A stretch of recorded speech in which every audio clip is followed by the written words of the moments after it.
Hello student, welcome to the online platform of champion.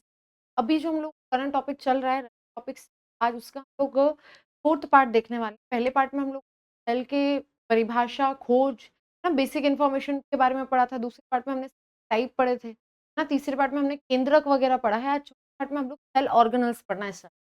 ठीक है, तो ये जो हमारा बड़ा सा एक पार्ट है कोशिका संरचना, उसका प्रकार, उसका विभाजन, तो हम लोग क्या कंप्लीट कर रहे हैं और ये हमारे मीन्स के पॉइंट ऑफ व्यू से क्लासेस चल रही है। ठीक है, चलिए तो आगे का स्टार्ट करते हैं। हाँ जी, ये हमारा सिलेबस है जिससे आप लोग सब वाकिफ हैं। आगे का स्टार्ट करेंगे। तो आज हम लोग देखो, कल की क्लास में हम लोगों ने समझा था केंद्रक। जो हमारी प्रीवियस क्लास थी उस न्यूक्लियस के बारे में। अब न्यूक्लियस के अंदर क्रोमेटिन जाल आए थे। उस क्रोमेटिन जाल के साथ जो हमने पढ़ा था कि जब उसका कोशिका विभाजन होता है तो वह संगठित होकर किसका गुणसूत्र या क्रोमोसोम का निर्माण करते हैं। और क्रोमोसोम किससे बने होते हैं? तो वो डीएनए और हिस्टोन प्रोटीन से बने होते हैं। और डीएनए की जो क्रियात्मक इकाई उसे क्या कहते हैं? जीन कहते हैं। ठीक, तो वो बेसिक चीज हमने क्या करी थी, समझी थी कल की ये सारी चीजें क्या होती है, डीएनए, आरएनए, क्रोमोसोम, सबका विद पूरा हमने पूरा एक्सप्लेनेशन देखा था। अब देखो, हमने ये बात समझी कि हमारा सेल है, सेल के अंदर केंद्रक है, केंद्रक के अंदर केंद्रिका है, ये केंद्रक झिल्ली है, सब ये केंद्रक के बारे में जितनी चर्चा थी हम लोग पढ़ चुके हैं। अब सेल के जो बाहर वाला हिस्सा है, केंद्रक के बाहर वाला हिस्सा, जिसके अंदर आपका क्या फैला हुआ है, तो जिसके अंदर आपका साइटोप्लाज्म है। जो साइटोप्लाज्म है उसके अंदर अलग अलग कोशिकांग है। अलग अलग कोशिकांग है मतलब उसके अंदर ऐसा उंगली नुमा संरचनाओं वाला माइटोकॉन्ड्रिया है। छोटी छोटी क्या है, रिक्तिका है ना, गोल्जिकाएं हैं। यहाँ पे एंडोप्लाज्मिक रेटिकुलम है। एंडोप्लाज्मिक रेटिकुलम से जुड़े छोटे छोटे क्या है आपके पास, राइबोसोम है। तो अब इन कोशिका अंगों को आज हम पढ़ना क्या करेंगे, स्टार्ट करेंगे। मतलब केंद्रक के बाहर वाला जो भाग है, जो हमारा जी द्रव था पूरा, वो केंद्रक द्रव और कोशिका द्रव से मिलकर बना होता है। कोशिका द्रव के अंदर जो कोशिकांग है, सेल ऑर्गेनल्स, तो आज हम लोग समझना स्टार्ट करते हैं। तो स्टार्ट करते हैं सेल ऑर्गेनल्स पर। ठीक है बेटा, हम पूरे बाहरी आवरण ये सब कुछ कंप्लीट कर चुके थे कि बाहरी आवरण, कोशिका झिल्ली, कोशिका भित्ति, ये सब कुछ। अब आज देखते हैं सेल ऑर्गेनल्स के बारे में, कोशिकांग के बारे में। सबसे पहला जो कोशिकांग है उसको हम सबसे छोटे कोशिकांग से स्टार्ट करते हैं। सबसे पहले देख लेते हैं हम लोग राइबोसोम क्या होते हैं। राइबोसोम,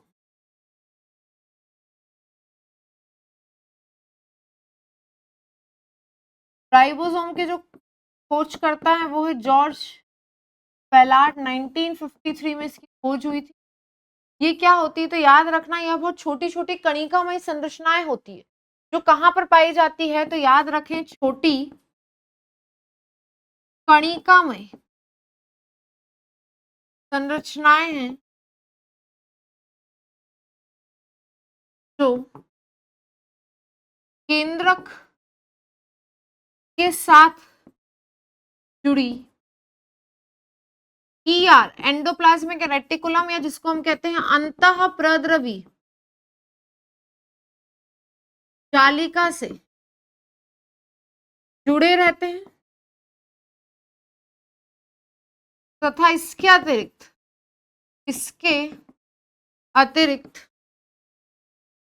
इनका कुछ भाग, इनका कुछ भाग कोशिका द्रव में भी फैला होता है।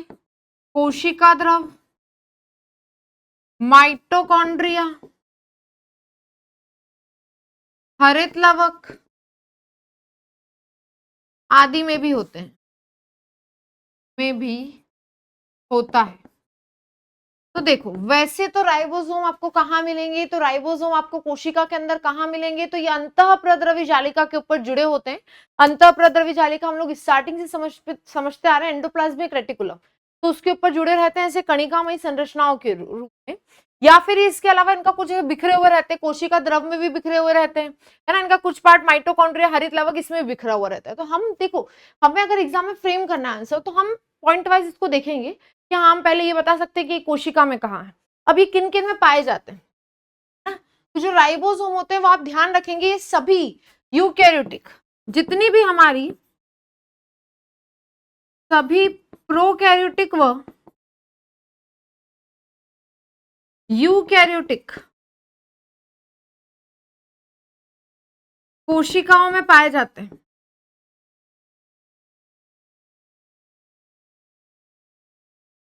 पाए जाते हैं।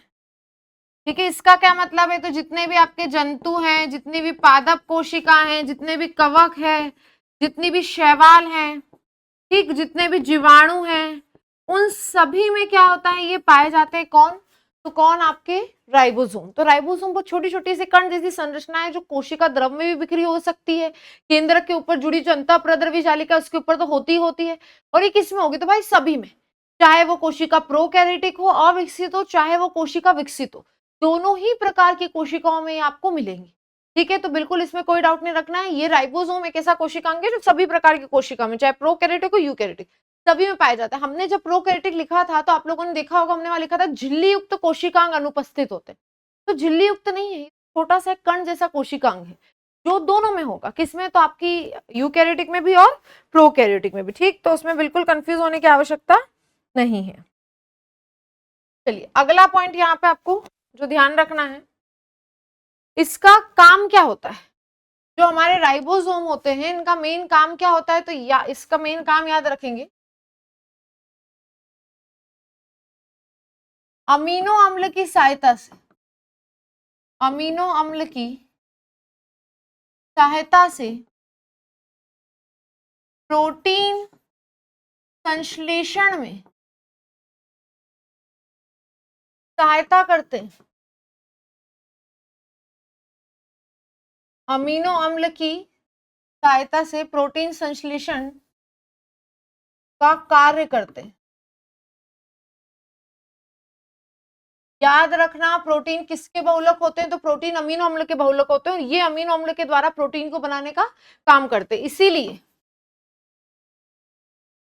इसीलिए इसे कोशिका की प्रोटीन फैक्ट्री भी कहा जाता है, इसीलिए इसे कोशिका की प्रोटीन फैक्ट्री भी कहा जाता है। ठीक, तो आपसे देखो, सब जितने भी कोशिका होंगे ना, सबको एक उपमा दी गई है, एक नाम दिया गया है ना, कि कुछ कोई आत्महत्या की थैली होगी, कोई पावर हाउस होंगे, कोई आपकी क्या होगी, प्रोटीन फैक्ट्री होगी, तो सबको एक अलग उपमा दी गई है, एक उपनाम दिए गए। तो वो इसका नाम क्या है, तो इसका नाम क्या है, इसको हम कहते हैं protein factory of cell. Protein factory of cell कहा जाता है। देखो बड़े आसान काम है, कहां पर होता है ये हमारी कोशिका में, तो वो हमने लिखा है। दूसरी चीज है किन किन प्रकार की कोशिकाओं में पाया जाएगा, वो हम लिख के आएंगे। तीसरी बात हम यहाँ से लिखेंगे ये कार्य क्या करता है। अब इसके अतिरिक्त अगर इसमें कोई इन्फॉर्मेशन होगी तो हम उसको भी जोड़ेंगे, जैसे कि इसमें इसके प्रकार होते हैं, है ना, ये 2 प्रकारों का पाया जाता है। एक आपके होते हैं 70S राइबोसोम, तो ये वाले जो राइबोसोम होते हैं ये बहुत ही ज्यादा क्या होते हैं, छोटे होते हैं, बहुत ही ज्यादा छोटे होते हैं, और ये हमारी विकसित पादप या जंतु कोशिका में नहीं पाए जाते हैं। ये मेनली प्रोकैरियोटिक कोशिका किसमें पाए जाते हैं, तो छोटे छोटी होती है, ये प्रोकैरियोटिक कोशिका में पाई जाती है, प्रोकैरियोटिक कोशिका। इसके अलावा हमारे माइटोकॉन्ड्रिया में जो बिखरे रहते हैं वो होते हैं।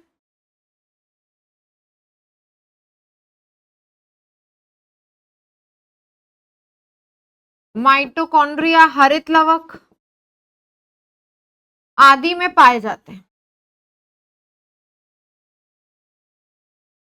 एक राइबोसोम का नाम है 70S राइबोसोम, जो बहुत अविकसित कोशिका या छोटे छोटे स्थान माइटोकॉन्ड्रिया वगैरह में बिखरे होते हैं। पर जो हमारे मेन विकसित पादप या कोशिका में होते हैं, या जो हमारे अंतःप्रद्रवी जालिका से जुड़े रहते हैं, वो होते हैं आपके 80S राइबोसोम।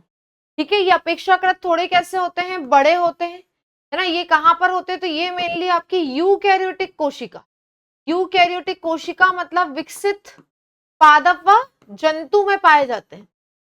यूकैरियोटिक का सीधा सीधा मतलब है यहाँ पे विकसित पादप व जंतु कोशिका में पाए जाते हैं, जंतु कोशिका में पाए जाते हैं, विकसित पादप व जंतु कोशिका में पाए जाते हैं। तो याद रखिएगा, ये यूकैरियोटिक कोशिका में होते हैं मेनली विकसित पादप या जंतु, मतलब जो आपके एंडोप्लाज्मिक रेटिकुलम के ऊपर जो लगे राइबोसोम, वो कौन से वाले, 80S वाले राइबोसोम। तो राइबोसोम के बारे में इतनी जो डिटेल है ये हमारे लिए सफिशिएंट है, इसको आपको यहाँ पे क्या करना है, ध्यान रखना है। देखो, तो अगर हमसे कभी भी पूछ लिया जाए तो हमने खोजकर्ता बता दिए हैं, कहाँ पे वो कोशिका में उसका क्या स्थान है वो बता दिया है, किस किस प्रकार की कोशिकाओं में पाया जाएगा, वो भी हमने देख लिया है। और अगली चीज उसका मेन कार्य क्या होता है, तो ribosome is a protein factory of our cell. हमारे सेल की, हमारे कोशिका की प्रोटीन फैक्ट्री होती है जो प्रोटीन संश्लेषण में सहायता करती है। बहुत ही इजी गोइंग है। देखो जैसे जैसे समझाया जा रहा है, यदि आप वैसे वैसे याद कर लोगे तो बहुत इजी है, बिल्कुल भी डिफिकल्ट टॉपिक नहीं है। सेल तो सबसे इजी टॉपिक है, पर उसमें भी कई बच्चे कंफ्यूज होते हैं क्योंकि टॉपिक बहुत बड़ा है, उसमें हर छोटी बड़ी बात हमें समझना है। और हर साल देखा जाता है कि हाँ बायो से अगर मेंस में कोई क्वेश्चन आ रहा है तो उसमें सेल के आने की उम्मीद होती है, जैसे पोषण वगैरह के आने की उम्मीद होती है, वैसे सेल के आने की भी उम्मीद होती है। तो इस तरह के जो कोशिकांग आपसे पूछ सकते हैं क्या राइबोसोम पर टिप्पणी लिखो, तो उसको आपको इस तरीके से क्या करना है, फ्रेम करना है। 7 अंकों में आ रहा है तो इस तरीके से आपको इसको पूरा फ्रेम करके आना है। ठीक, तो आई होप यहाँ तक की बातें क्या होगी, क्लियर होगी। और अगर आप लोग विद डायग्राम शो करना चाहते हैं तो ऐसी कोशिका बनाएं, कोशिका के अंदर क्या बनाएंगे आप लोग, केंद्र, केंद्र के ऊपर एंडोप्लाज्मिक रेटिकुलम और उसके ऊपर छोटे छोटे आप राइबोसोम दर्शा सकते हैं, कोई भी दिक्कत नहीं है। थोड़े से कोशिका द्रव में दर्शा सकते हैं, कुछ माइटोकॉन्ड्रिया में बता सकते हैं, तो डायग्राम की भी कोई समस्या ऐसी नहीं आएगी। छोटे छोटे कणिकामय ये संरचनाएं होती है। ठीक, चलिए इसके बाद जो अगली हमारी संरचनाएं होती हैं जिसके ऊपर ही राइबोसोम जुड़े होते हैं उनके बारे में हम लोग समझ लेते हैं। वो संरचना हमारी है एंडोप्लाज्मिक रेटिकुलम। जो दूसरी हमारी संरचना है वो होती है E R, endoplasmic reticulum. Endoplasmic reticulum, इसको हिंदी में कहा जाता है अंतः प्रद्रवी जालिका। अंतः प्रद्रवी जालिका इसे कहा जाता है। ठीक है, ये क्या होती है तो याद रखेंगे,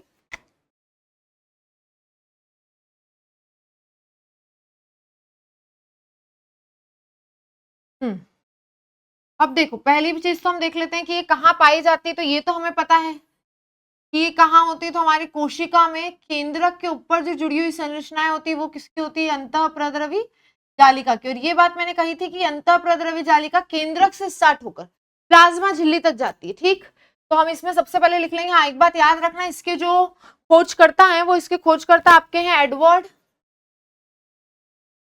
क्लाउड व किथ पार्टर। खोजकर्ता है एडवर्ड क्लाउड व किथ पार्टर है। ये कहां पर पाई जाती है तो इसमें याद रखना, पहले तो यह सभी यूकैरियोटिक कोशिकाओं में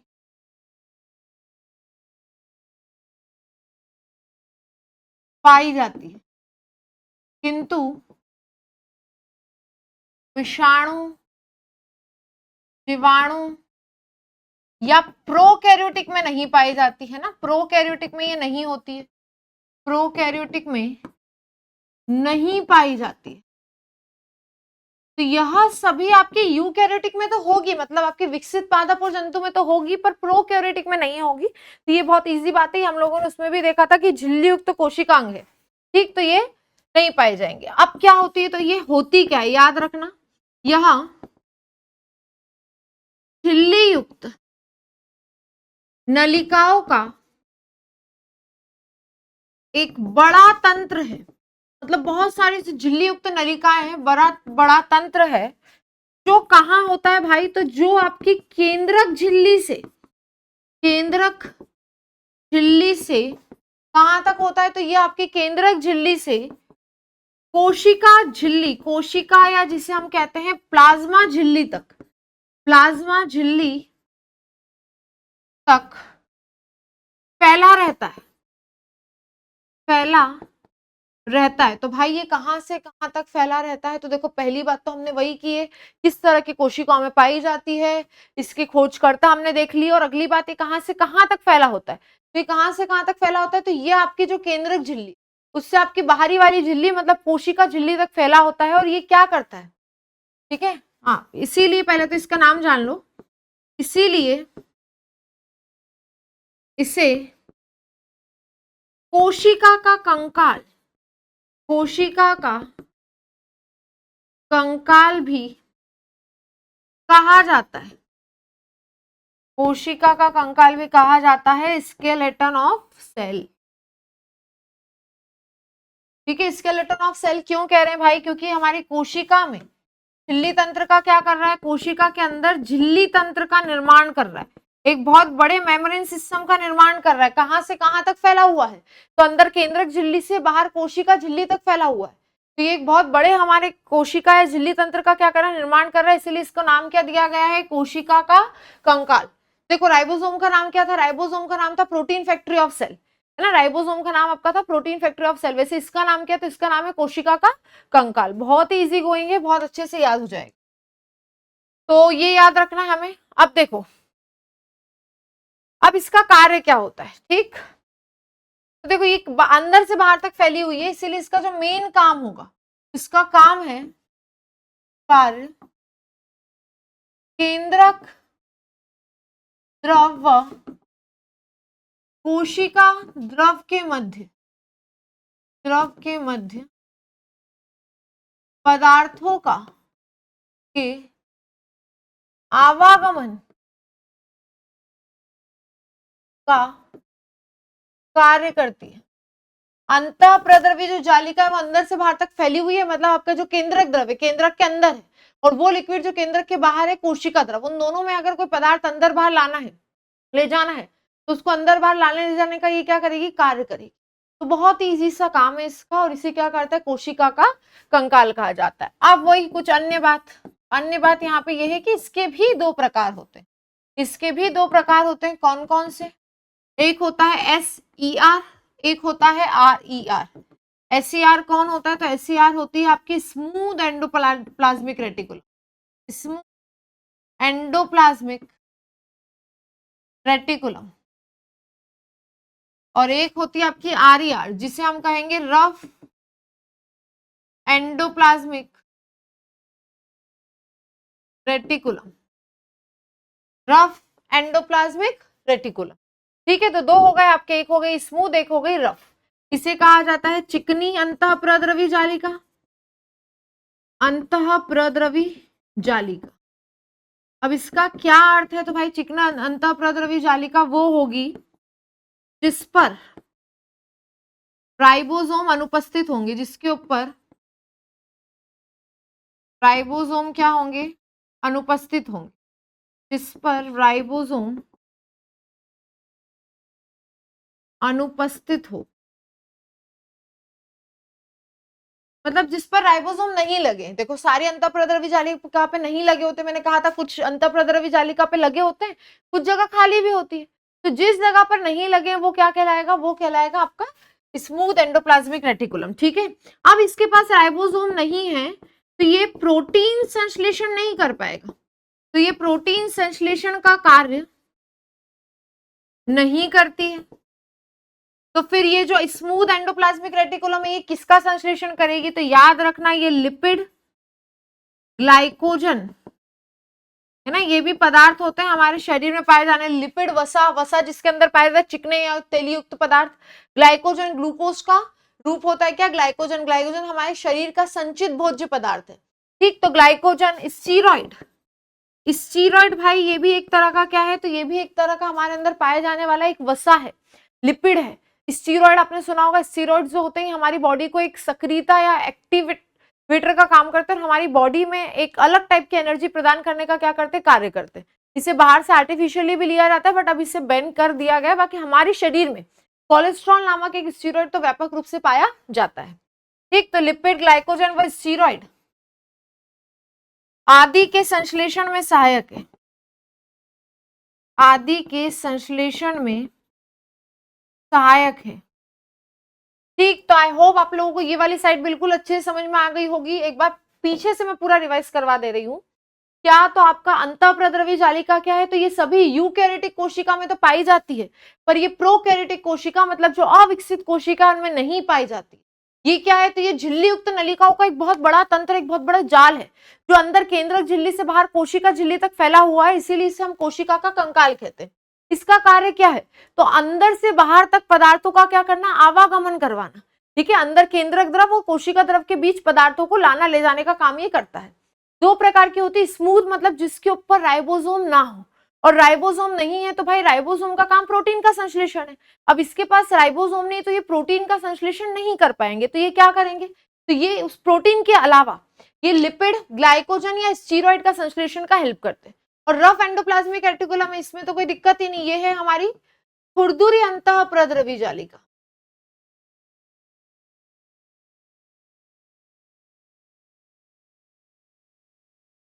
जिस पर क्या होंगे, सीधी बात है, जिस पर राइबोसोम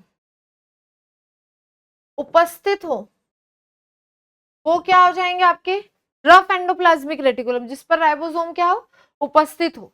इसका मेन काम क्या है, तो भाई ये इसके पास राइबोसोम है तो ये वाली क्या करेंगी, प्रोटीन संश्लेषण में सहायक, प्रोटीन संश्लेषण में ये सहायता करती, कौन सी, रफ एंडोप्लाज्मिक रेटिकुलम। तो आई होप यहां तक की कहानी सबको क्लियर होगी, एक बार अच्छे से देख लीजिए।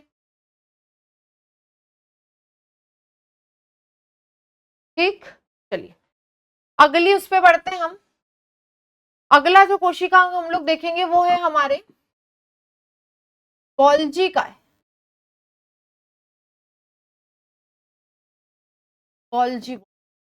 देखो प्रीवियस क्लास में मैंने आपको विथ डायग्राम प्लांट सेल और एनिमल सेल में अंतर समझाया था, और मैंने आपको बताया था कि कुछ चीजें कुछ कोशिकांग तो प्लांट सेल और एनिमल सेल में कॉमन है, कुछ कोशिकांग प्लांट सेल और एनिमल सेल में कॉमन नहीं है।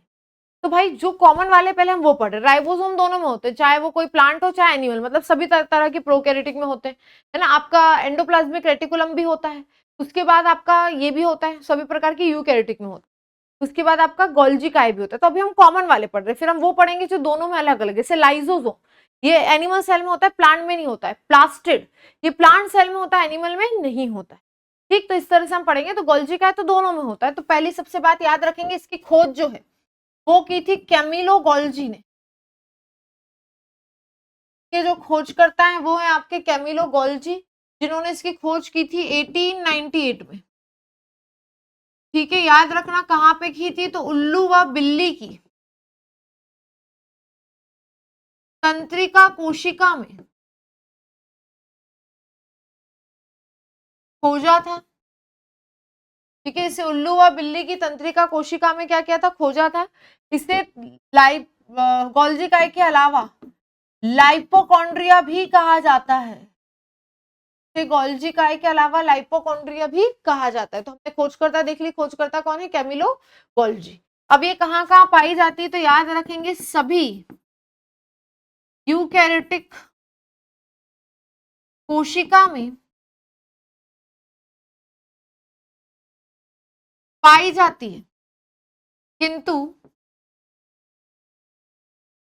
प्रोकैरियोटिक कोशिका, मतलब जैसे आपके हो गए जीवाणु, है ना, नील हरित शैवाल जीवाणु हो गए, नील हरित शैवाल हो गए, नील हरित शैवाल आदि में नहीं पाई जाती है, आदि में नहीं पाई जाती है। ठीक, तो ये सभी प्रकार की यूकैरियोटिक में होती है, पर प्रोकैरियोटिक में पाई नहीं जाती, है ना। अब ये क्या होती है, तो आपने एक बार ध्यान रखना, इसी पुटिका युक्त संरचनाएं होती है ना, इसी डिस्क होती है, एक के ऊपर एक ऐसी रखी हुई रहती है, तो इसी पुटिका युक्त संरचनाएं होती है। इस तरह की कुछ संरचनाएं दिखती है गोल्जी काय की। और ये जो गोल्जी काय होता है, इसका मेन कार्य क्या होता है, तो याद रखिएगा इसका कार्य यह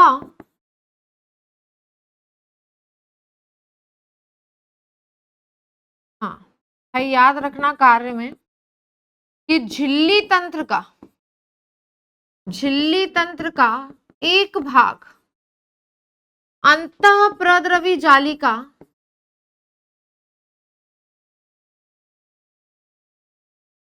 तथा दूसरा भाग गोल्जी काय द्वारा बनता है।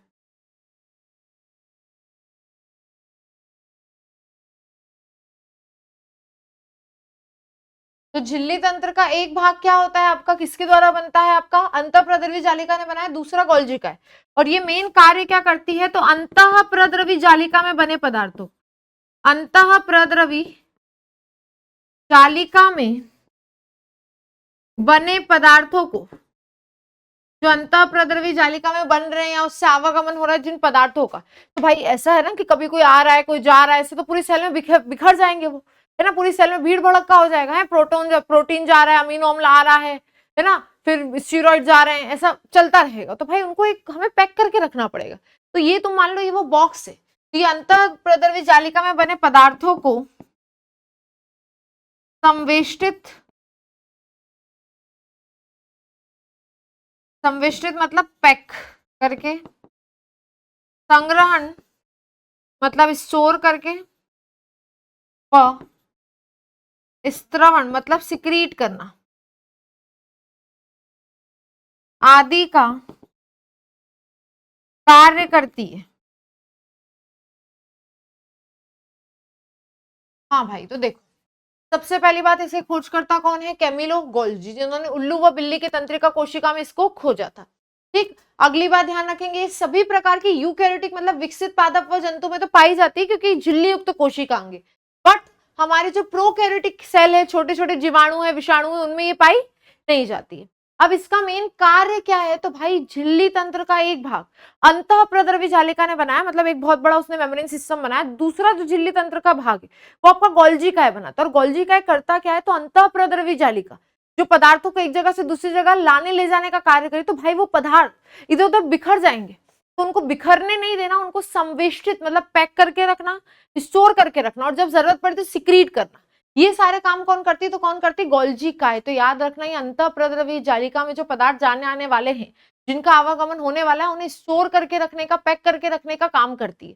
ठीक, इसीलिए इसे क्या कहा जाता है? तो इसीलिए इसे कहा जाता है traffic controller of cell, traffic controller of cell. कोशिका का यातायात नियंत्रक, कोशिका का यातायात नियंत्रक भी कहा जाता है। एक बार अच्छे से देख लीजिए, बहुत ही इजी तरीके से मैं आप लोगों को समझाने की कोशिश कर रही हूँ। ठीक, ताकि एग्जाम में जब भी लिखने की बारी है तो मेन से बिल्कुल घबराना नहीं। देखो बायो आप रट के नहीं जा पाओगे, क्या होगा तो बहुत अच्छे से इजीली आप उसको वहां पे इंप्लीमेंट कर पाओगे, लिख पाओगे, अपनी बात को वहां समझा पाओगे कि आप एक्चुअली कहना क्या चाहते हैं, है ना। देखो जब चीजें हमारी समझी हुई रहती है तो 4-5 थॉट एक्स्ट्रा आ जाते हैं, पर रटी हुई चीजों में और याद करना पड़ता है, टाइम वेस्ट होता है जितना हमारे पास नहीं है।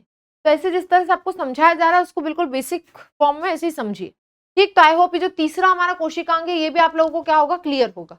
अगला पढ़ते हैं हम लोग हमारा कोशिकांग, जो भी दोनों में कॉमन है, पादप कोशिका और जंतु कोशिका में। चौथा जो कोशिकांग है वो है हमारा माइटोकॉन्ड्रिया।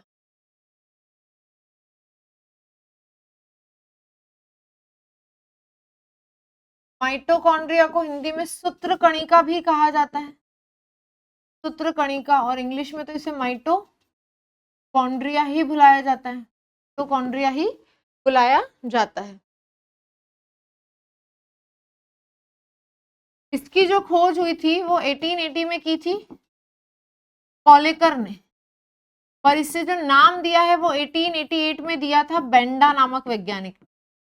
ठीक है, तो इसकी जो खोज हुई थी वो की थी 1818 में, और नाम दिया था इसे 1888 में, 1888 में, जो किसके द्वारा, सॉरी 1897 में, जो किसके द्वारा दिया गया था? तो जो दिया था एक वैज्ञानिक पेंडा, उनके द्वारा दिया गया था।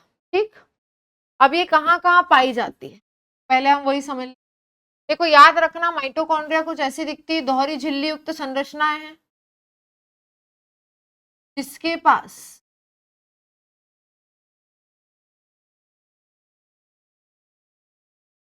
स्वयं के डीएनए और राइबोसोम पाए जाते हैं, इसके पास स्वयं के डीएनए व राइबोसोम पाए जाते हैं। दोहरी झिल्ली युक्त ये क्या है? संरचना है। ठीक, जिसमें से उंगली नुमा अंदर संरचनाएं होती है, और राइबोसोम के पास स्वयं के डीएनए और आपका क्या पाए जाते हैं? राइबोसोम पाए जाते हैं माइटोकॉन्ड्रिया के। अब ये कहाँ कहाँ पाई जाती है? तो याद रखेंगे यह सभी यूकैरियोटिक कोशिका में पाई जाती है। यूकैरियोटिक कोशिका से यहाँ पे क्या तात्पर्य? तो विकसित पादप या जंतु में पाई जाती है, किंतु जीवाणु, ठीक है, शैवाल अर्थात प्रोकैरियोटिक कोशिका में नहीं पाई जाती है, प्रोकैरियोटिक कोशिका में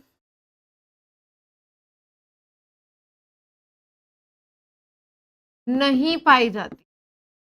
ठीक, तो याद रखेंगे सभी यूकैरियोटिक कोशिका में तो पाई जाती है पर प्रोकैरियोटिक कोशिकाओं में नहीं पाई जाती। सीधी बात है, ये भी एक झिल्ली युक्त कोशिकांग है, तो इसीलिए एक विकसित पादप और जंतुओं में ही पाया जाएगा। ठीक है, अब इसमें आप एक और बात ध्यान रखेंगे, ये कैसी है, तो इनकी संरचना कैसी है, तो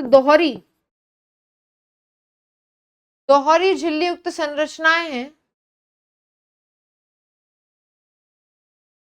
दोहरी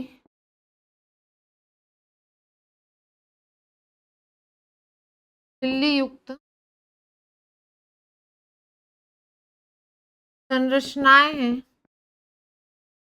जिनकी आंतरिक दीवार पर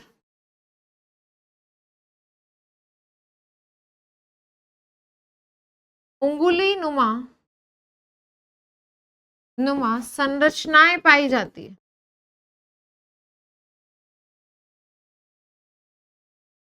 पाई जाती है। ठीक है, जिनके आंतरिक दीवार पर क्या पाई जाती है, तो इसे उंगली नुमा संरचनाएं पाई जाती है, और इन उंगली नुमा जो संरचनाएं हैं इन्हें कहा जाता है वलय, है ना, इस उंगली नुमा संरचनाओं को वलय कहा जाता है।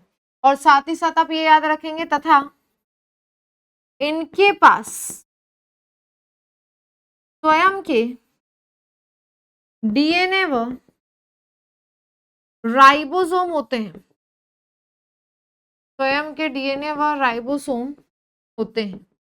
अब जरा यहाँ पे मेरी थोड़ी सी आप बात को ध्यान दीजिएगा, क्या होता है कभी कभी एग्जाम में हमसे पूछ लेते हैं कि कितनी संरचनाएं हमारे पास जो दोहरी झिल्ली, कितनी संरचनाएं जो किसकी है, दोहरी झिल्ली युक्त है, कौन कौन सी कोशिका है जो दोहरी झिल्ली युक्त है। तो एक तो होता है आपका केंद्रक, दोहरी झिल्ली होता है, ठीक, दूसरा होता है आपका माइटोकॉन्ड्रिया, माइटोकॉन्ड्रिया, और तीसरा होता है हरित लवक। तीसरा क्या होता है, तो तीसरा होता है हरित लवक। ये तीनों ही दोहरी झिल्ली युक्त संरचना। और एक और खास बात है कि इन तीनों के पास ही अपने अपने डीएनए व राइबोसोम पाए जाते हैं, डीएनए व राइबोसोम पाए जाते हैं। कभी कभी एग्जाम में ये भी पूछ लेते हैं कि निम्न में से कौन से कोशिकांग के पास स्वयं के डीएनए व राइबोसोम होते हैं, तो भाई तीन याद रखने, केंद्रक, माइटोकॉन्ड्रिया और हरित लवक। इन तीनों की ही क्या है खासियत, क्या है, एक तो इनके पास डबल लेयर होती है, दोहरी झिल्ली होती है, एक और खास बात है इनके पास स्वयं के डीएनए और राइबोसोम पाए जाते हैं।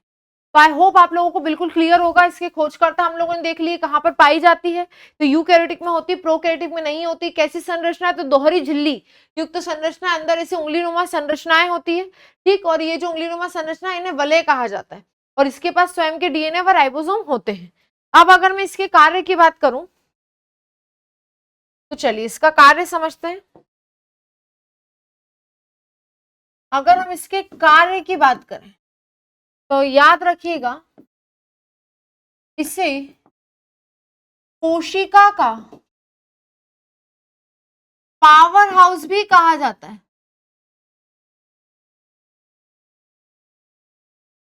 कि कहा जाता है, इसे कोशिका का पावर हाउस भी कहा जाता है, power house of the cell.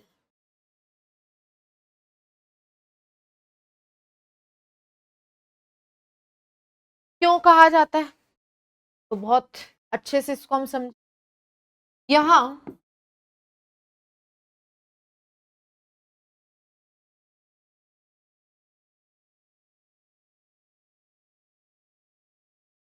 यहां ऑक्सीजन की उपस्थिति में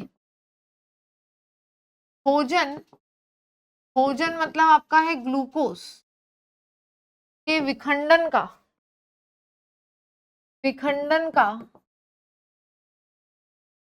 कार्य करता है। मतलब ये एक काम करता है जिससे हम कहते हैं कोशिकीय श्वसन। ये क्या काम करता है, तो इससे हम कहते हैं कोशिकीय श्वसन, सेल्यूलर रेस्पायरेशन का काम करता है ये, या इसे हम इंटरनल रेस्पायरेशन भी कहते हैं, सेल्यूलर रेस्पायरेशन, इंटरनल रेस्पायरेशन। देखिए कई बार कई बच्चों को ऐसा डाउट होता है कि रेस्पायरेशन मतलब सांस लेना होता है। नहीं बेटा, रेस्पायरेशन सांस लेना नहीं होता है, सांस लेना ब्रीथिंग को कहा जाता है। रेस्पिरेशन का मतलब होता है ऑक्सीजन के द्वारा, ऑक्सीजन को हम इनहेल करेंगे, उसके द्वारा हमारी बॉडी को क्या प्राप्त, ऊर्जा, और वो तब होगी जब हमारे द्वारा भोजन का क्या किया जाएगा, विखंडन किया जाएगा। देखो बहुत ही इजी सी प्रोसेस, इसको थोड़ा सा समझिएगा। हमने सांस ली तो ये जो ऑक्सीजन है हमारी नॉस्ट्रिल के थ्रू, हमारी नॉस्ट्रिल के थ्रू कहाँ गई, तो ये हमारे फेफड़े हैं। ठीक है, हमने बोला फेफड़े, फेफड़ों के अंदर ऐसे छोटी छोटी संरचनाएं होती है जिन्हें वायु कोष्ठक कहते हैं। तो हमने सांस ली, गैसेस जो है हमारे वायु कोष्ठक में जाकर भराई, इन वायु कोष्ठकों से रुधिर वाहिनियां जुड़ी होती, तो ये वायु कोष्ठक से ऑक्सीजन चली गई अंदर और CO2 आ गई बाहर। ठीक, अब ये जो ऑक्सीजन है ये हीमोग्लोबिन के साथ बैठेगी और इस हीमोग्लोबिन के साथ ट्रेवल करेगी कहां तक, तो ये जाएगी हमारे सेल तक, मतलब पहले ऑर्गन तक जाएगी, ऑर्गन से टिश्यू तक, टिश्यू से कहां आएगी, हमारी सेल तक। अब सेल के अंदर होता है माइटोकॉन्ड्रिया, तो माइटोकॉन्ड्रिया को जैसे ही ऑक्सीजन मिली, इस माइटोकॉन्ड्रिया के पास था C6H12O6, क्या था इसके पास, तो C6H12O6 था, है ना। ये C6H12O6 क्या है, तो ये है हमारा ग्लूकोज। जैसे ही ऑक्सीजन मिली, इसने क्या करा, सेल्यूलर रेस्पिरेशन कर लिया। क्रेब्स चक्र चलता है जो आपको सेशन में पढ़ाया जाएगा, क्रेब्स चक्र, और एक होता है ग्लाइकोलाइसिस चक्र, दो चक्र चलते हैं। तो वो दोनों क्या होते हैं वो आपको मैं समझाऊंगी। इंटरनल और एक्सटर्नल रेस्पिरेशन क्या होता है वो भी हम बहुत अच्छे से समझेंगे। जो माइटोकॉन्ड्रिया में हो रहा है वो इंटरनल रेस्पिरेशन है। इंटरनल मतलब जो सेल के अंदर होगा। तो देखो सेल के पास माइटोकॉन्ड्रिया में ग्लूकोज था, जैसे ही ऑक्सीजन हीमोग्लोबिन के साथ आई तो हीमोग्लोबिन तो बाहर रह गया, ऑक्सीजन आ गई सेल के अंदर, क्योंकि एक अनस्टेबल कंपाउंड बनता है, तो हीमोग्लोबिन चला जाता है बाहर, ऑक्सीजन आ गई सेल के अंदर। अब ये ऑक्सीजन जो आई इसका यूज इस ग्लूकोज ने किया और इसने अपने आप को विखंडित कर लिया। देखो हम खाना खाते हैं तो हमें एनर्जी नहीं मिलती है, तुमने खाना खा लिया, खाने को पचा लिया, वो खाना रखा है, जब तक उसका विखंडन नहीं होगा ऊर्जा नहीं मिलेगी। तो हमें ऊर्जा कैसे मिलेगी, जब हम क्या करेंगे, रेस्पिरेशन। इसलिए सांस लेना नहीं होता है, रेस्पिरेशन का मतलब होता है ऊर्जा का मुक्त होना।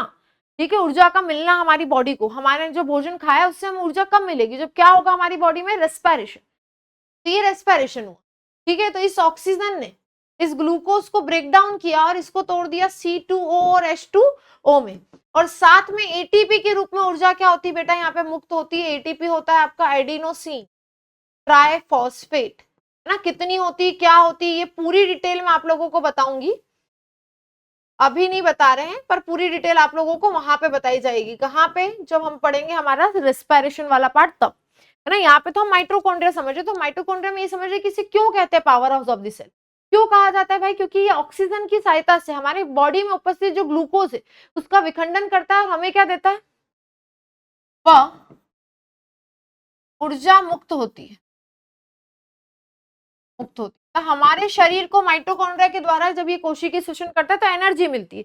एनर्जी किस फॉर्म में मिलती है, तो ATP के फॉर्म में एनर्जी क्या होती है, प्राप्त होती है। ठीक, इसको अगर बैलेंस करना हो तो बैलेंस कर लो, इक्वेशन को बैलेंस कर लेते हैं। ठीक, कैसे होगी बैलेंस देख लो। कार्बन है यहाँ पे बेटा 6, तो यहाँ पे भी देखो कार्बन कितने 6, कार्बन के पीछे 6 है। हाइड्रोजन कितने 12, तो हाइड्रोजन देख लो, ये हो गए 6 दूनी 12, यहाँ पे हाइड्रोजन होगा। ऑक्सीजन कितने हैं, तो यहाँ पे है 6 और यहाँ पे है 12, तो देखो यहाँ पे है 12 ऑक्सीजन और यहाँ पे है 6 ऑक्सीजन। पूरी इक्वेशन हमने बैलेंस कर ली, है ना। तो इस तरह से आप इक्वेशन लिखकर आएंगे। तो देखो ये क्वेश्चन तो एग्जाम में आ चुका है, शायद 19 से 20 की मेंस में आया है ना, कि माइटोकॉन्ड्रिया पर क्या लिखो, टिप्पणी लिखो, और बहुत बेहतरीन तरीके से आप टिप्पणी लिख सकते हो। और अगर आप केमिकल रिएक्शन लिखते हो तो वो एक बहुत इंटेलेक्चुअल आंसर माना जाता है, क्योंकि हर बच्चा केमिकल रिएक्शन नहीं लिख पाता है। ठीक है, तो हम उसके थोड़ा सा संरचना बताएंगे, कहाँ पर पाई जाती है, कार्य क्या है, इसे कोशिका पावर हाउस क्यों कहते हैं। अगर मैं ऐसा क्वेश्चन पूछ लूं कि यार माइटोकॉन्ड्रिया को कोशिका का पावर हाउस क्यों कहते हैं, तो वो भी बिल्कुल डिफिकल्ट बात नहीं, वो भी बहुत आसान है। हमने सब कुछ देख लिया कि वो क्या करता है। तो वो हमारी बॉडी में कोशिकीय शोषण करता है, अर्थात जिसका मतलब ये है कि हमारी बॉडी में ऑक्सीजन की सहायता से हमारे ग्लूकोज को ब्रेक डाउन करता है, विखंडित करता है, ताकि ATP के रूप में ऊर्जा क्या हो सके, मुक्त हो सके। तो देखो ये प्रोसेस हमारी बॉडी में चलती रहती है। अब यहाँ से जो कार्बन डाइऑक्साइड निकली है वो शरीर से बाहर, ऑक्सीजन शरीर के अंदर, और कोशिकीय शोषण चलता रहेगा।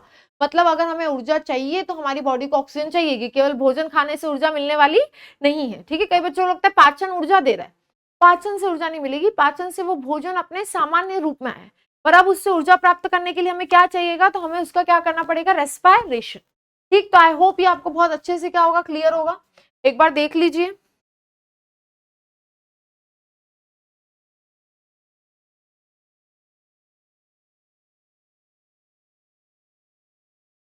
ठीक, माइटोकॉन्ड्रिया। चलिए आगे बढ़ते हैं।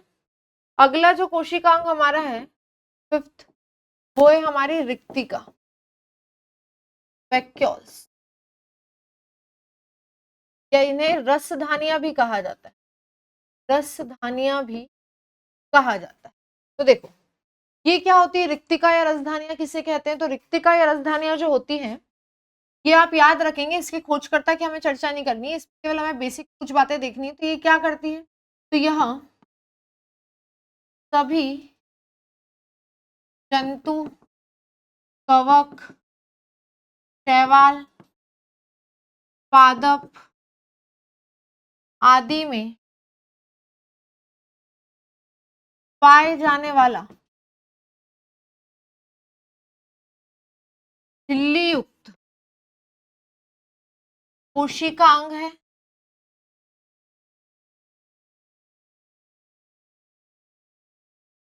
जो पादप कोशिका में बड़ा व संख्या में कम, जबकि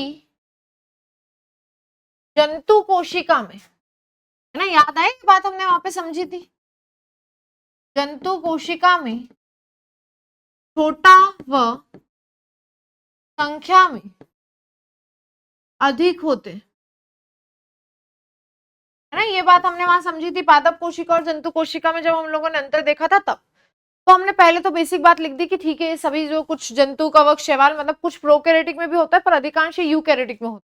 ठीक है, एक झिल्ली युक्त तो कोशिकांग है जो पादप कोशिका में तो ज्यादा संख्या में होता है, पर जंतु कोशिका में कैसा होता है, सॉरी पादप कोशिका में कम संख्या में होता है और बड़ा होता है, जबकि जंतु कोशिका में ये कैसा होता है, तो जंतु कोशिका में ये कैसा होता है, छोटा होता है और संख्या में कैसा होता है,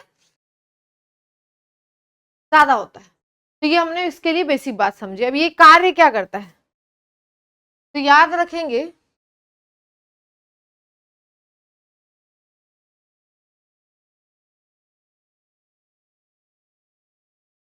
इसे कोशिका की जेब, पॉकेट ऑफ सेल कहा जाता है। इसे क्या कहा जाता है, कोशिका की जेब, पॉकेट ऑफ सेल कहा जाता है, क्योंकि यह तरल व ठोस पदार्थों की संग्रहक थैलियां हैं जो कोशिका को फुलाकर रखती है।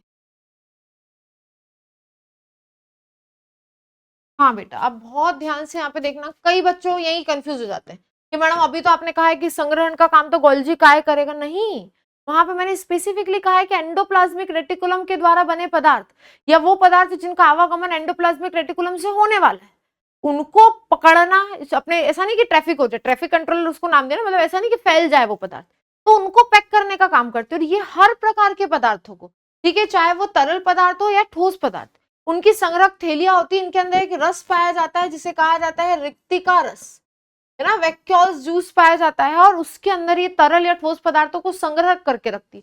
इसे पॉकेट ऑफ सेल कहते हैं। पॉकेट ऑफ सेल मतलब जिसके अंदर चीजें क्या हो, स्टोर हो।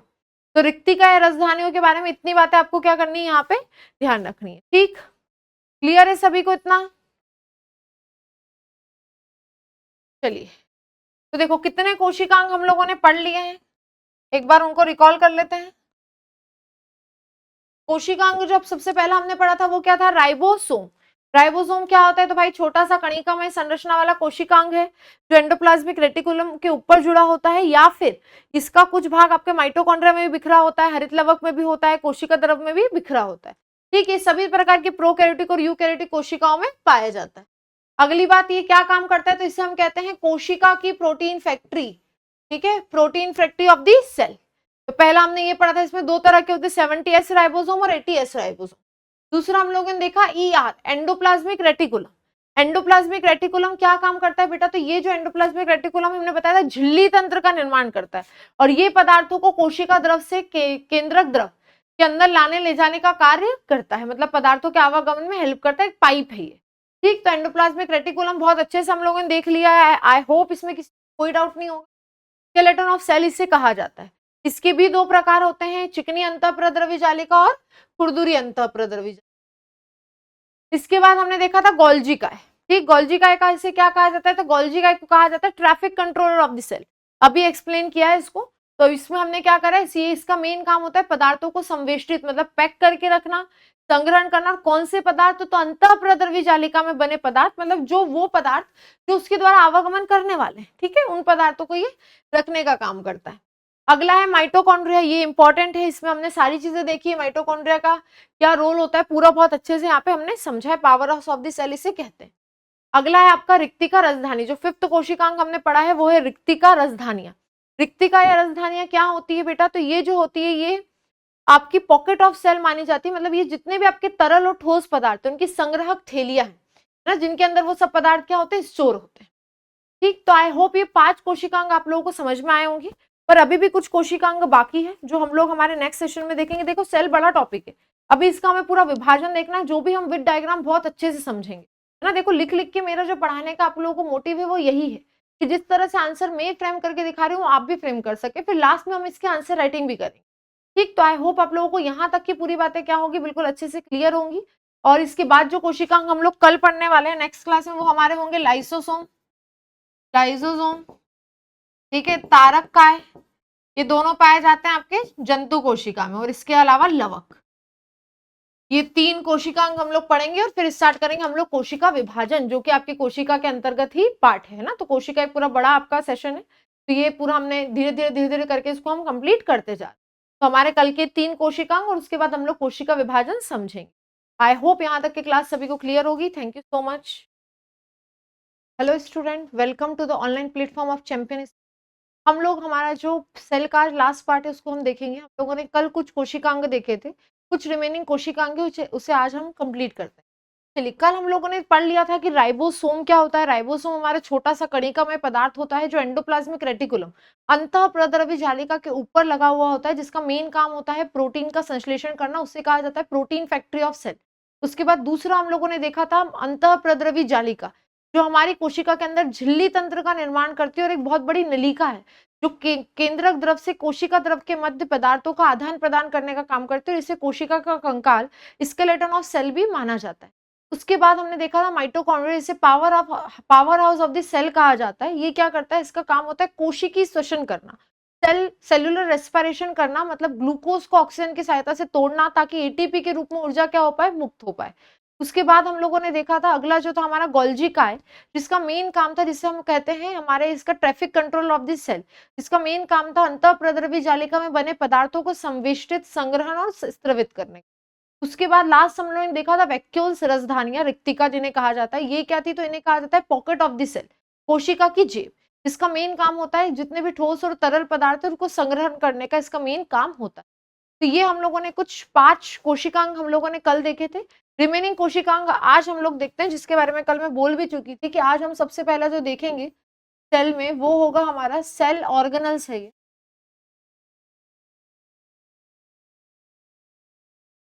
हमारे कोशिकांग, उसमें आज हम सबसे पहले देखेंगे लाइसोसोम।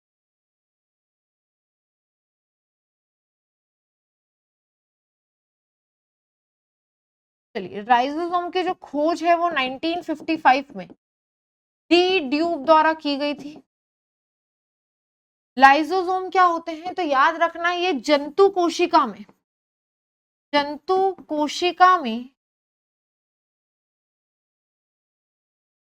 प्रचुरता से पाए जाते हैं।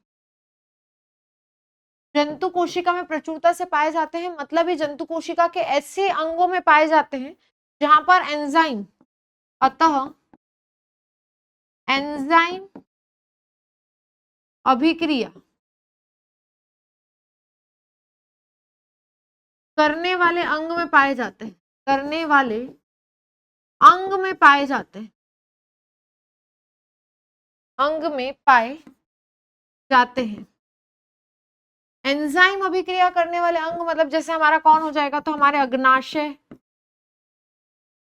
हाँ, हमारा यकृत, जहां पर बहुत सारी अभिक्रियाएं चल रही है, जहां की सेल जल्दी जल्दी नष्ट हो रही है, पुरानी सेल्स बहुत सारी है, वहां पर ये पाए जा रहे हैं। प्लांट सेल में नहीं पाए जा रहे हैं, एनिमल सेल में पाए जा रहे हैं। ठीक, ये हम पहले ही देख चुके थे। अब इनका मेन काम क्या है, तो याद रखना इसमें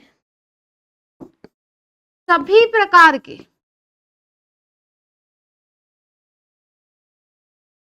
हाइड्रोलाइटिक एंजाइम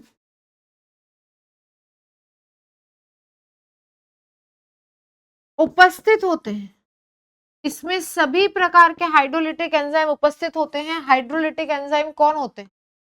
जल अपघटकीय एंजाइम। ठीक है, जल अपघटकीय एंजाइम कहते हैं, जिन्हें हम कह सकते हैं अम्लीय एंजाइम भी कह सकते हैं।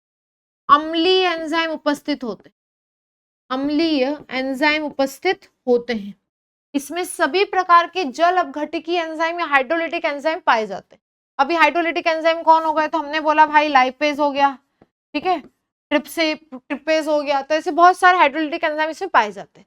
अब देखो ये क्या करता है, लाइसोसोम क्या करता है, ये सेल के अंदर हमने कहा ये लाइसोसोम, तो लाइसोसोम का मेन काम क्या है कि इसके अंदर कुछ इस प्रकार के जल अपघटकीय एंजाइम या एसिडिक एंजाइम्स पाए जाते हैं, जो मेन कार्य क्या करती हैं, तो उसको हम देखते हैं। इसका मेन कार्य क्या है, यह पुरानी कोशिका या जिन्हें हम कहते हैं पैथोजन, ठीक है, या खराब कोशिका को बातचीत करने का कार्य करता है, का कार्य करता है।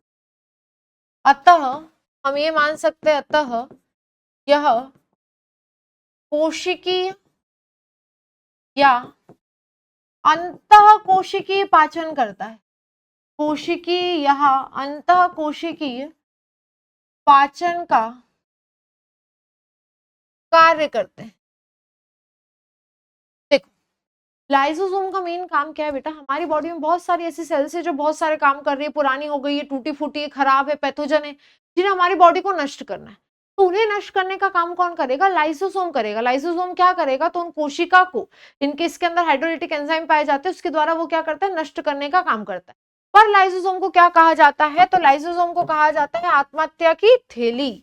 लाइसोसोम का एक नाम होता है आत्महत्या की थैली, suicidal bag of the cell, suicidal bag of the cell.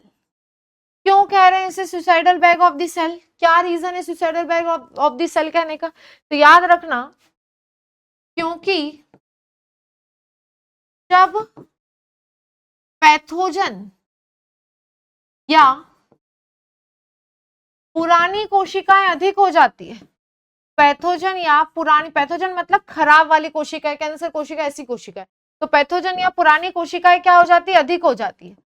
पुरानी कोशिका अधिक हो जाती है तो उन्हें नष्ट करने के लिए, उन्हें नष्ट करने के लिए यह स्वयं की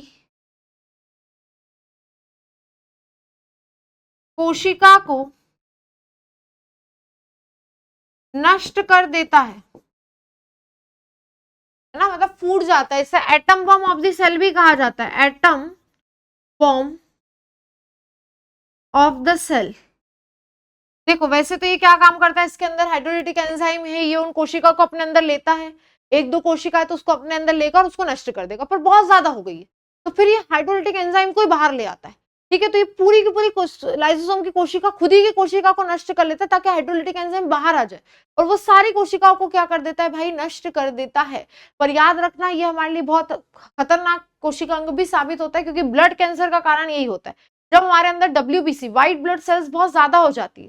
ठीक है, तो ब्लाइट ब्लड सेल्स हमारी इम्यूनिटी सेल्स होती है, पर हमारे अंदर कभी कभी कुछ ऐसे रोग बार बार अटैक करते हैं जिसके कारण हमारी WBC का अमाउंट बढ़ जाता है, और वो अमाउंट अगर बढ़ गया तो ये जो लाइसोसोम है ये इसके हाइड्रोलिटिक एंजाइम बाहर आ जाएंगे और सारी ब्लड सेल्स को क्या कर देंगे, नष्ट कर देंगे। तो ये हमारे लिए बहुत खतरनाक भी हो सकती है, जो ल्यूकेमिया ब्लड कैंसर का कारण भी बनता है। बट बेसिक इसका काम क्या है, तो ये साफ सफाई का काम कर रहा है, ये कोशिकीय पाचन का काम कर रहा है, इंटरनल जो डाइजेशन है उसका काम कर रहा है। ठीक, तो इससे हमें क्या क्या बातें याद रखनी, तो इसकी खोजकर्ता कौन है, डी ड्यू। ये क्या करता है, तो याद रखना, जंतु कोशिका में प्रचुरता से पाया जाता है, कवक शैवाल पादप में नहीं होता है, और जंतु कोशिका के भी उन भागों में जहां पे बहुत सारी एंजाइम रिएक्शन हो रही, वहां पे ये मेनली पाया जाता है। इसके अंदर क्या होता है, आपसे पूछा जाए कि हाइड्रोलिटिक एंजाइम किसके अंदर पाए जाते हैं, तो हाइड्रोलिटिक एंजाइम हमारे लाइसोसोम के अंदर पाए जाते हैं।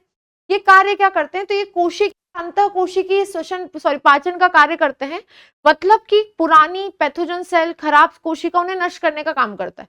एक दो है तो बात ठीक है, पर बहुत सारी हो जाएगी तो फिर ये अपनी ही सेल को नष्ट कर लेगा, इसीलिए इसे कहा जाता है आत्महत्या की थैली, कोशिका की आत्महत्या की थैली, या इसे कहा जाता है suicidal bag of the cell, atom bomb of the cell भी कहा जाता है, क्योंकि अपनी खुद की सेल को ही क्या कर लेता है, नष्ट कर लेता है।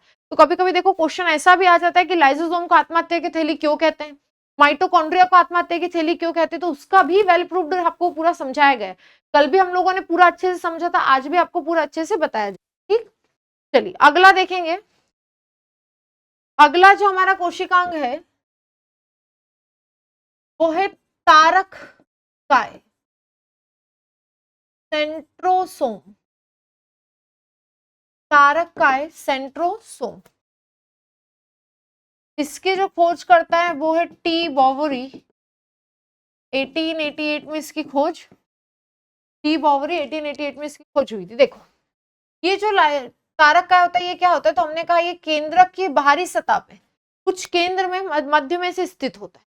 अब ध्यान रखना, इस तारक काय के अंदर, ये सपोज ऐसा तारक काय है, इस तारक काय के अंदर तारक केंद्र होता है। क्या होता है, तारक केंद्र होता है,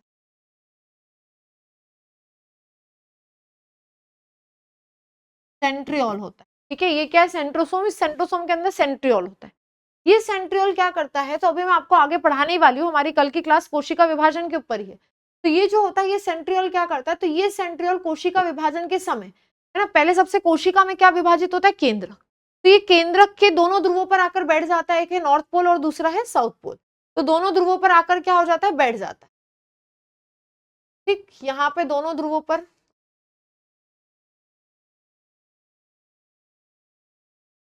जैसा हमने बनाया था, ये है हमारा केंद्र, है ना। तो हमने क्या बात की, केंद्रक के दोनों ध्रुवों पर आकर बैठ जाएगा।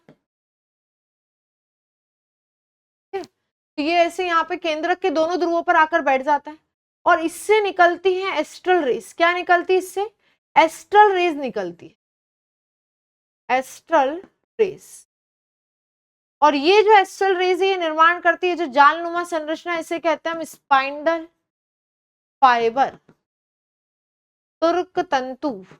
ठीक है, ये तुर्क तंतु का क्या करती है, निर्माण करती है, और ये तुर्क तंतु स्पाइंडल फाइबर जो होते हैं, ये कोशिका को तोड़ने का, एक कोशिका के केंद्रक को दो भागों में विभाजित करने का कार्य करते हैं।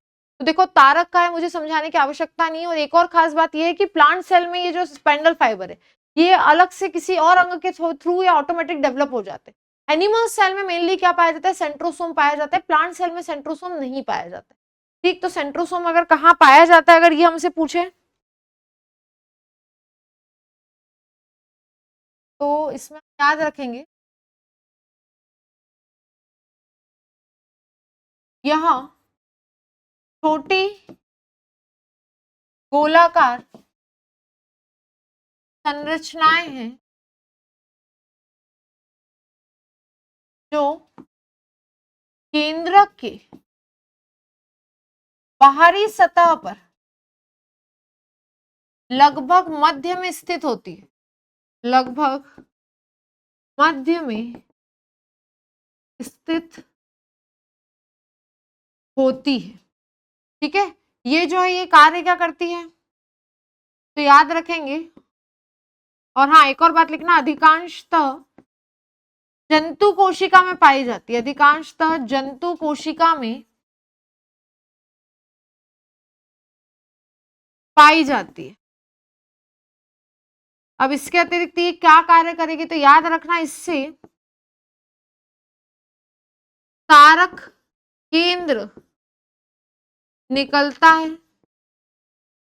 जो कोशिका विभाजन के समय, मतलब याद रखना है मेनली इसका काम क्या है, तो कोशिका विभाजन में हेल्प कर रही है। जो कोशिका विभाजन सेल डिवीजन के समय, सेल डिवीजन के समय एस्ट्रल किरणें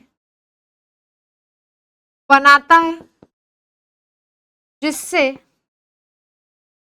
स्पिंडल फाइबर निर्मित होता है।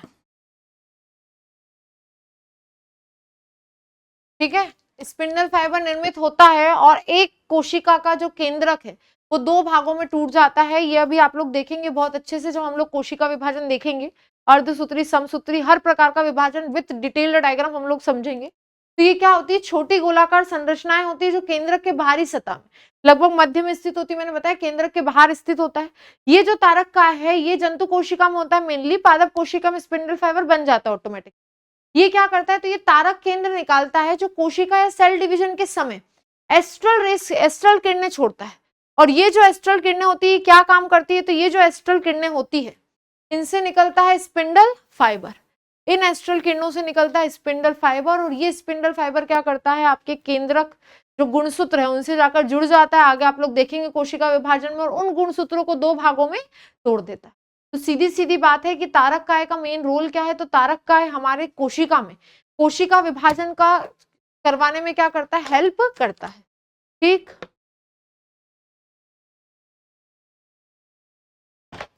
चलिए, तो ये हो गया हमारा एक और कोशिकांग जिसे हमने कहा तारक काय। इसके पहले हम लोग समझ चुके हैं लाइजोसोम। अब इसके बाद एक लास्ट कोशिकांग हमारा बचा हुआ है जो प्लांट सेल में पाया जाता है, जो है हमारा लवक, प्लास्टिड। ठीक है, तो अब हम लोग समझते हैं लवक और प्लास्टिड, लवक या प्लास्टिड के बारे में। लवक, प्लास्टिड,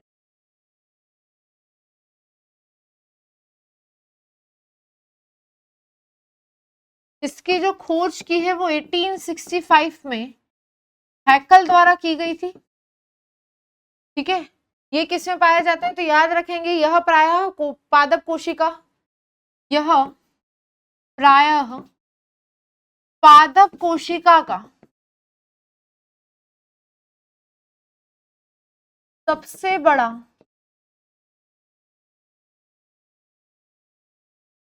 कोशिकांग है। कोशिकांग, पादप कोशिका का सबसे बड़ा कोशिकांग है। ठीक है, जंतु कोशिका में पाया नहीं जाता, याद रखेंगे जंतु कोशिका में पाया नहीं जाता है, जंतु कोशिका में ये पाया नहीं जाता है ना। कुछ शैवालों में पाया जाता है, पर ये जो छोटे छोटे जीवाणु कीटाणु इनमें नहीं पाया जाता, ये जंतु कोशिका में भी नहीं पाया जाता। इसके मुख्यतः कितने प्रकार होते हैं, तो इसके मुख्यतः याद रखेंगे कितने, तो 3 प्रकार होते हैं। इसके मुख्यतः 3 प्रकार होते हैं। कौन कौन से, तो इसका जो पहला प्रकार होता है वो होता है हरित लवक, क्लोरोप्लास्ट। इसका जो दूसरा प्रकार होता है वो होता है ल्यूकोप्लास्ट, अवर्णी लवक। और इसका जो तीसरा प्रकार होता है वो होता है क्रोमोप्लास्ट, वर्णी लवक। तो याद रखिएगा लवक जो होता है वो पादप कोशिका में पाया जाने वाला सबसे बड़ा कोशिका अंग है, जिसकी खोज करता 1865 में हैकल ने इसकी खोज की थी। ठीक है, ये जंतु कोशिका में नहीं पाया जाता है, कुछ शैवालों में पाया जाता है, पर नील हरित शैवाल, जीवाणु, प्रोकैरियोटिक जंतु कोशिका इनमें ये पाया नहीं जाता। इसके मुख्यतः कितने प्रकार होते हैं, तो 3, क्लोरोप्लास्ट, ल्यूकोप्लास्ट, क्रोमोप्लास्ट। हरित लवक, अवर्णी लवक और वर्णी लवक, इसके 3 प्रकार होते हैं। इन तीनों को हम एक एक करके समझते हैं। चलिए, सबसे पहले हम लोग समझते हैं, सबसे पहले स्टार्ट करते हैं क्लोरोप्लास्ट, हरित लवक। हरित लवक क्या होता है, तो याद रखिएगा यह पौधों के हरे भाग, हरे भाग कौन होते हैं, तो सबसे ज्यादा तो भाई पत्ते है ना, तने मेनली किस में होता है, तो ये लीव्स में होता है। यह पौधों के हरे भाग, पत्ते, तने आदि में पाया जाता है। कहाँ पर पाया जाता है? ये वाला जो लवक है, लवक के 3 प्रकार है, तो क्लोरोप्लास्ट कहाँ पे पाया जाएगा? पौधों के हरे भाग में, या आप कह सकते हो या ऐसे भाग में पाया जाता है जहां तक प्रकाश पहुंचता है, जहां तक प्रकाश पहुंचता है। अब देखो मैं ना इसको आपको थोड़ा सा इसका डायग्रामेटिकली एक्सप्लेनेशन देती हूँ। ये होता कैसा है, तो मैं आपको शुरू से बताती आ रही हूँ कि हमारे पास दोहरी झिल्ली वाले 3 कोशिकांग होते हैं, एक है केंद्रक, एक है माइटोकॉन्ड्रिया, एक है हरित लवक। तो ये दोहरी झिल्ली युक्त आपका होता है। इसके अंदर ऐसी संरचनाएं पाई जाती हैं,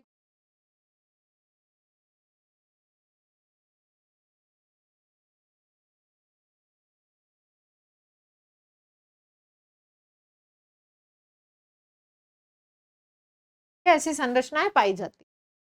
अब ये जो संरचनाएं होती हैं,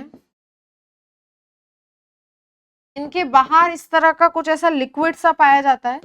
इन संरचनाओं के बाहर यहाँ पे हम मानते हैं ऐसा लिक्विड सा कुछ होता है। एक इस तरह की संरचना होती है, बाहर ऐसा लिक्विड सा पाया जाता है।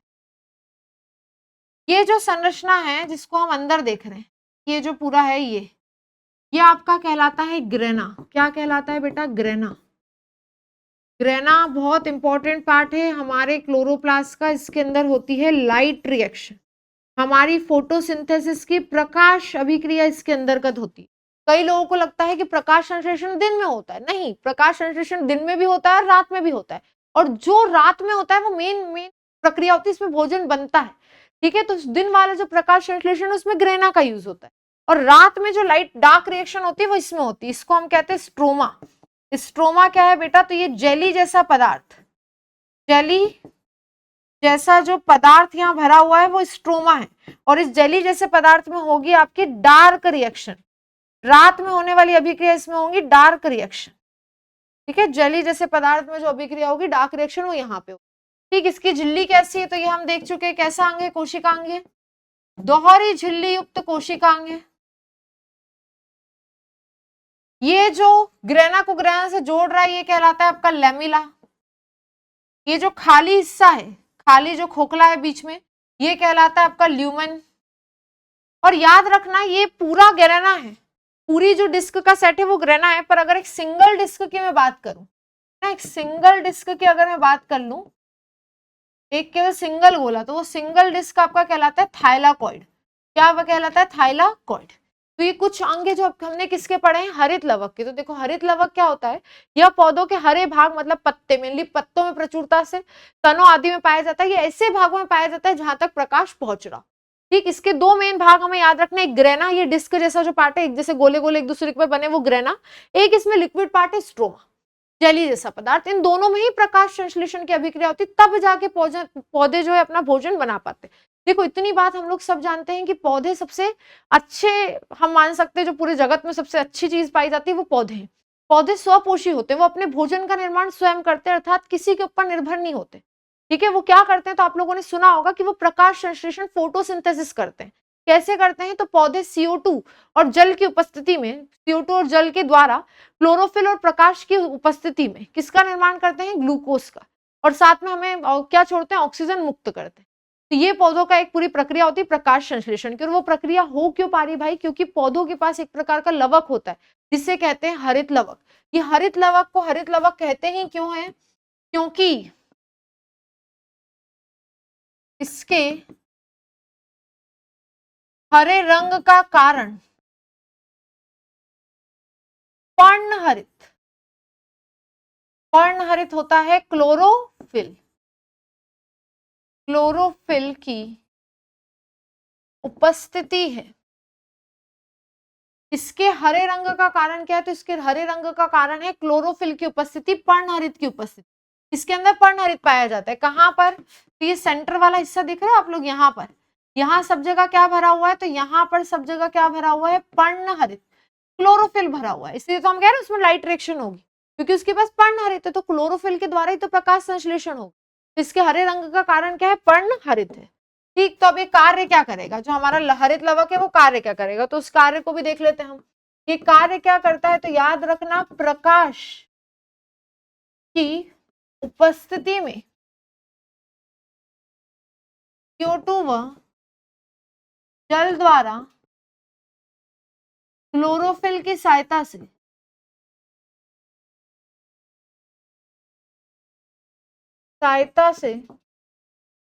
प्रकाश संश्लेषण करता है। प्रकाश संश्लेषण मतलब फोटो सिंथेसिस करता है।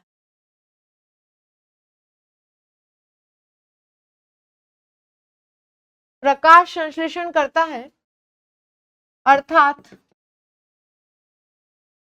पौधों के द्वारा भोजन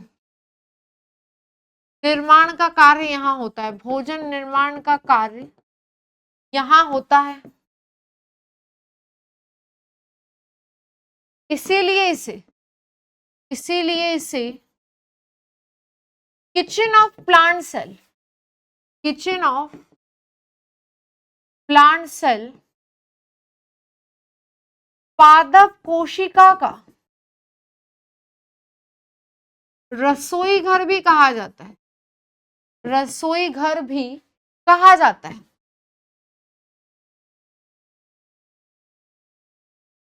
तो देखो बेटा, अलग से अगर आपसे पर्णहरित पूछ ले, लवक ना पूछे और अलग से आपसे क्लोरोप्लास्ट पूछ ले, है ना, हरित लवक पूछ ले, तो भी एक बहुत अच्छा इसका आंसर हम कर सकते हैं कि क्लोरोप्लास्ट क्या है। तो ये लवक का प्रकार है जो मेनली, ये जो लवक है ये मेनली उन हिस्सों में पाया जाता है जो हरे रंग के होते हैं, जैसे पत्ती, तने या फिर प्रकाश पहुंच रहा हो, क्योंकि ये हिस्सों में होता है पर्णहरित।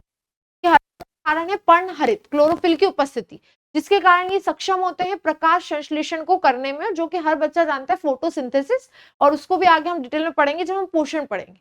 तो उसके द्वारा प्रकाश संश्लेषण होता है। और ये कैसे होता है, तो भाई इसका ही डायग्राम है ना, डायग्राम भी आपसे पूछ सकते हैं, ये एक अच्छा क्वेश्चन है, तो डायग्राम भी आ सकता है। ये प्रकाश संश्लेषण में भी हम लोग बनाते हैं पूरा।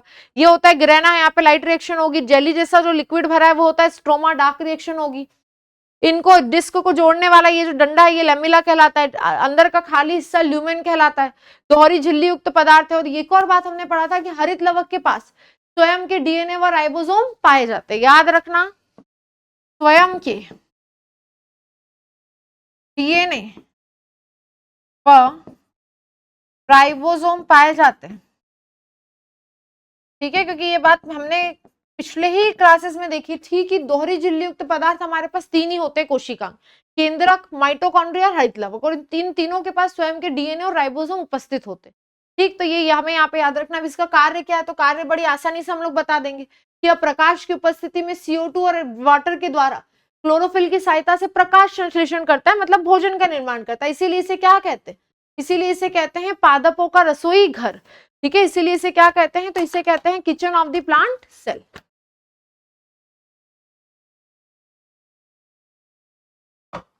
तो आई होप यहां तक की कहानी सबको क्लियर होगी। अगला जो हमारा लवक है, अभी हम लोग लवक देख रहे हैं, तो अगला जो हमारा लवक है वो है ल्यूकोप्लास्ट, अवर्णी लवक। अगला जो लवक हम लोग देख रहे हैं वो है ल्यूकोप्लास्ट, अवर्णी लवक। अब देखो, ये जो ल्यूकोप्लास्ट होता है ये क्या काम करता है, तो ये जो ल्यूकोप्लास्ट होता है ये पौधों के उन भागों में पाया जाता है जहां तक प्रकाश नहीं पहुंचता, जैसे भूमिगत भागों में पाया जाता है। और यदि ये भूमिगत भाग अगर प्रकाश में आए, प्रकाश की उपस्थिति में यह हरित लवक में परिवर्तित हो जाता है, हरित लवक में परिवर्तित हो जाता है। क्योंकि देखो ऐसा है कि हमने कहा कि कोई तना है अभी अंदर धसा हुआ है, धीरे धीरे वो बड़ा हुआ पौधा बाहर आ गया, तो वो हिस्सा जो बाहर आ जाएगा वो फिर ये ल्यूकोप्लास्ट नहीं कहलाएगा, उसके अंदर क्या वो किसकी तरह काम करने लगेगा, हरित लवक की तरह काम करने लगेगा। तो ये मेनली पौधों के भूमिगत भागों में पाया जाता है। ठीक है, इसके भी कितने प्रकार होते हैं? तो इसके इंटरनल 3 प्रकार होते हैं। देखो इसका मेन कार्य क्या है? तो इसका मेन कार्य है भोजन का संचय करना। इसके 3 प्रकार होते हैं, पहले लिखवा देते हैं। इसके 3 प्रकार होते हैं।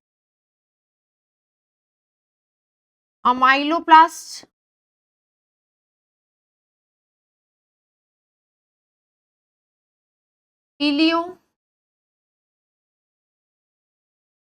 इलियोप्लास्ट और प्रोटीनोप्लास्ट।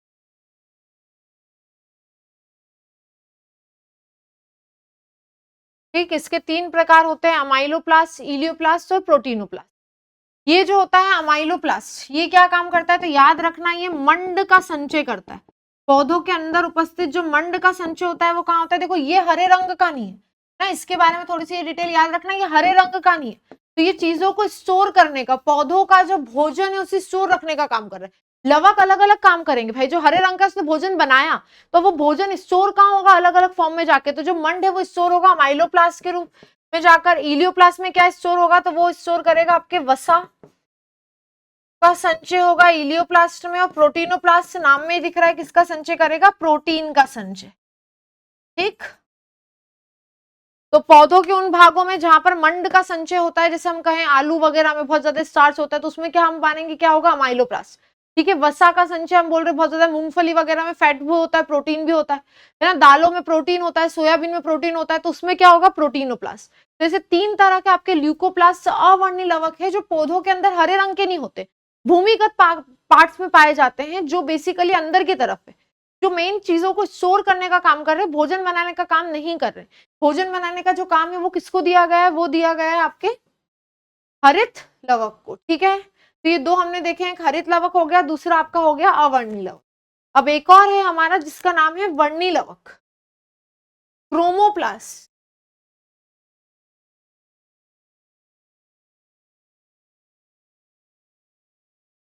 वर्णी लवक, ये जो वर्णी लवक होता है क्रोमोप्लास्ट, इसके बारे में आप लोग ध्यान रखेंगे कि यह पौधों को लाल, हरा, पीला मतलब हरे को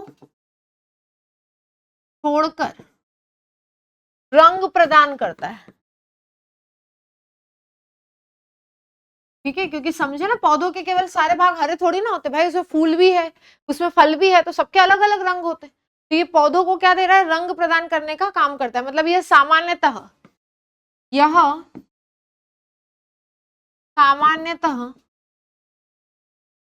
पादपों की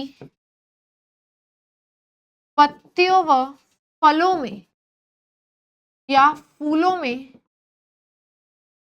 पाए जाते हैं। पादप के फल, पत्ती, फूलों इनमें पाए जाते हैं। ठीक, ये क्या कर रहे हैं? तो ये क्या कर रहे हैं? हमारे उसको हरे को छोड़कर जो बाकी रंग है वो किसके कारण आएंगे? वर्णी लवक के कारण। जैसे टमाटर का लाल रंग होता है लाइकोमिन के कारण, लाइकोपिन के कारण। गाजर का जो नारंगी रंग होता है वो होता है कैरोटीन के कारण। तो जो अलग अलग कलर है ये भी तो प्लांट को कोई देगा, तो वो देने वाला लवक कौन सा है? तो वो है आपका वर्णी लवक। ठीक है, तो ये 3 तरह के आपके हो गए प्लास्टिड।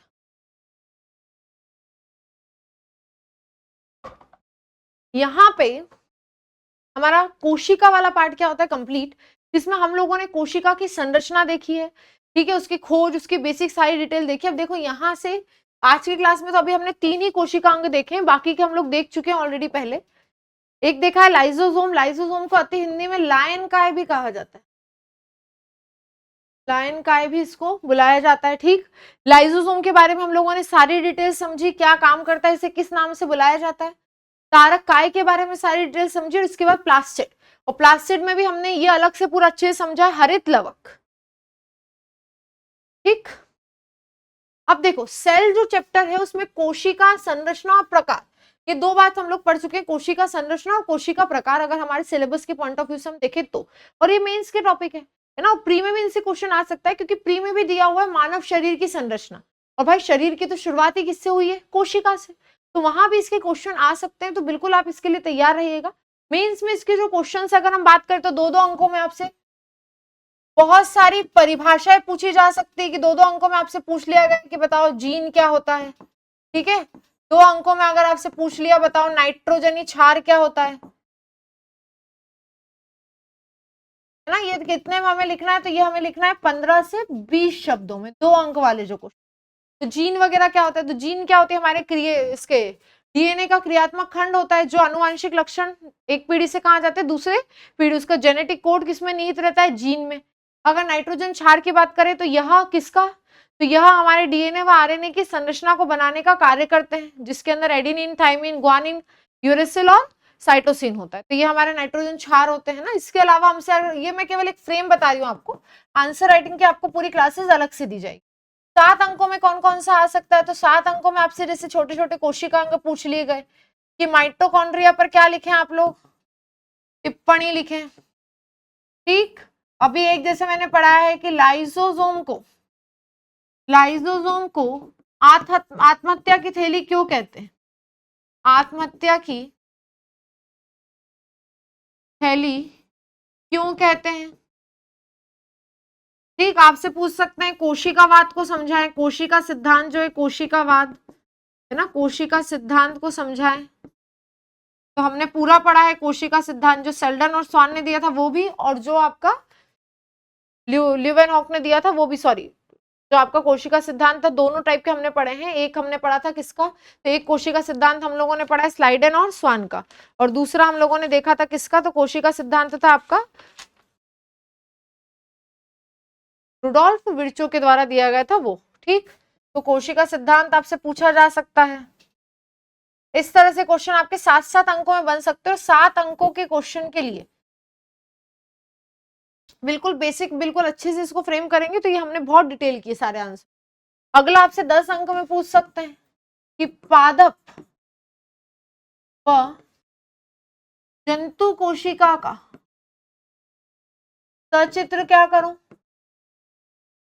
वर्णन करो ना। या कभी कभी बहुत ज्यादा डिटेल में आता है तो भाई ऐसा भी आ जाता है कि विभिन्न कोशिकांग को समझाएं, मतलब जितने भी कोशिकांग है उन्हें क्या करें, समझाएं। तो इस तरह के क्वेश्चन यहाँ पे फ्रेम हो सकते हैं। देखो किसी भी प्रकार के क्वेश्चन आए, हमने बहुत धैर्य से थोड़ा थोड़ा करके इसको बहुत अच्छे से समझा, ताकि आप लोग इसके हर प्रकार के क्वेश्चन से एग्जाम में डील कर सके, है ना। और इसके आगे की जो हमारा कल का जो टॉपिक रहेगा, नेक्स्ट टॉपिक, तो हम लोग देखेंगे कोशिका विभाजन। कोशिका विभाजन भी कोशिका के अंतर्गत ही चल रहा पार्ट है। अब हम समझेंगे कि एक कोशिका से, हमने अभी तक पढ़ा है कि जितने भी जीव है सबका निर्माण होगा एकल कोशिका।